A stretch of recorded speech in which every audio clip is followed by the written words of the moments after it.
Actions take place in the magical world, where magic is an everyday thing to perform any action, work, or creation. Every inhabitant of this world can use this gift. In the most remote dense forest, there lived a guy who denied all magic and existed in his own way. His father, Mash Vendetta, is a 70-year-old man who lives in the forest with his son, away from prying eyes. In his youth, he was the most ordinary and naive, but with age he managed to accumulate life experience. Mash was sometimes stupid because he didn't even remember in his whole life which way their door opens. And trying to insert it back, I did not understand why it did not climb across and just broke it. Mash forced him to do physical training all his life because he was not like everyone else and could not use magic. He leaves Mash alone for a few minutes, ordering him not to step foot into the city without his father. As soon as he left, Mash could not overcome the desires of his stomach after the morning workout and went there. Walking along the street, he looks askance at people because he does not understand why to use magic if these things can be done with your own hands. He orders 7 cakes and, in front of the merchant, bends the coins into the correct state because before that he deformed them due to excitement. This shocked the baker because none of the locals has such power. Suddenly, at this moment, the wind blows and Mash's hood flies off his head. Everyone passing by stops because they notice that there is no mark of magic on it. They start looking at each other and whispering. He himself pretends that nothing happened. Mash continues to walk around the city, collecting the views of strangers. He, carried away by his cake, accidentally crashes into a drunken policeman and apologizes. He began to be rude and threaten in every possible way because he decided to dump all his emotions on him.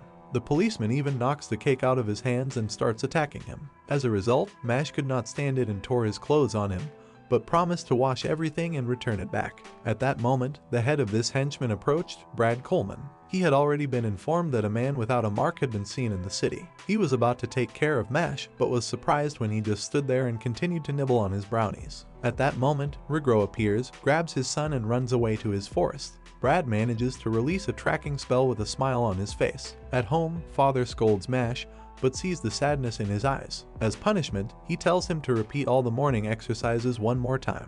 Mash understands that his son is already at an age when it is impossible for him to just stay at home. The father knows that being without a magic mark is a direct crime and understands that now the police can look for them. He suddenly notices an interesting luminous bird outside the window. At the same moment, an explosion sounds and the magical police, led by Brad, appear in the house looking for Mash. At that moment, he calmly pressed his barbell on the lawn and thought only about the desired cake at home.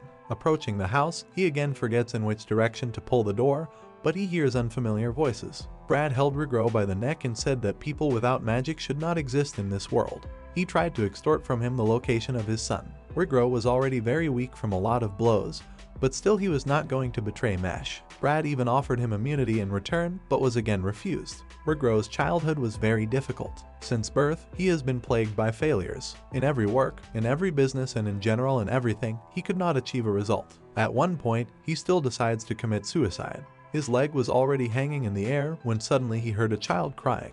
It was a baby who, it turns out, like him, was without a mark. At this point, he decides to continue his life as a father. Mash lets out a loud yell to make Mash run as far as possible. Brad was about to kill him, but at that moment the door breaks through and the son appears. He rips the uniform off that cop again and slaps him in the face, knocking him out. Mash is unhappy with this, but his son says that he cannot leave his family. Brad laughs at his courage because he does not believe in his power without magic. The police also scoff because they know that he used to work in the security service of the Magic Bureau. Brad begins to cast a spell that once slew an entire dragon, but something unexpected happened. Mash repelled this powerful attack with one palm, which brought everyone present into a stupor. Brad can no longer calm down and casts a series of powerful spells. Mash just mocks him and juggles them. He decides to take up his father's wand, which causes misunderstanding among the opponent because he does not know how to use magic. He misuses it and throws his wand at Brad, who has already prepared a magical barrier. He was able to break his shield and the opponent fell. Brad admits defeat and proposes a deal that guarantees the protection of their family and most likely to receive a promotion at work. Once a year, one of the best students is chosen by God himself. Brad invites Mash to join the school because maybe he is the chosen one. Mash does not want to believe this, but he has no choice because living on the run is not good either. Mash agrees to this in good faith, which makes Mash proud. His desire was only a quiet life with his father. Mash is only going to get his way with his fists and is already climbing the stairs to the school. Do not forget to subscribe to the channel so as not to miss new videos, they are quite interesting.